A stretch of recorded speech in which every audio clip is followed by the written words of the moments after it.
ئێمە ناپرسین هەز ئەدیانە بە هەز زمانە بە هەز قەومێ بێت خواردنی خۆمانی پێشکەشەکەین من ماوەی 13 ساڵ چێشخانە کەفاز حاج کاک ئەحمەدی شێخم ئێمە بەیانیان نوێژی بەیانیم کرد لێرە حازرم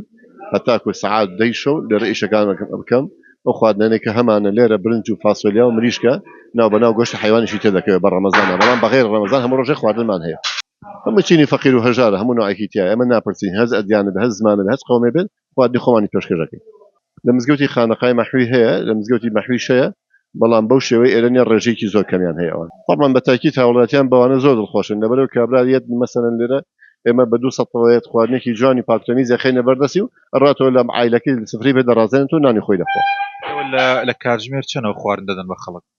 ئێمە لە بانگی عەسرەوە سەتەکان تێەکەین تا سەتم تەواو بوو لە دوای سەتەکان قاپی سەفەری تێەکەین بۆ مەغریب بەڵێ جێگەمان هەیە لەو دوو قاعەیەکی گەورەمان هەیە نزیکەی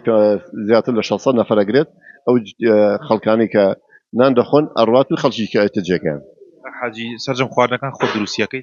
بەڵێ سەرجەم خواردنەکان خۆم و کوڕەکەم دروستیەکەین من یەکەم جار لە ڕێی کەسێکی عەزیز و خۆشەویستمەوە جەنابی کاک حاجی ئەسکەندەر ئاشنای کردم بە مزگەوتی گەورە هاتمە خزمەتی جەنابی کاک شێخ سالاری حەفید لێرە قبوڵ کرام بە مەنجەڵشۆر و قاپشۆر و دوای وردە دەستم کرد بە چێژلێنان و فێری شەکە بوو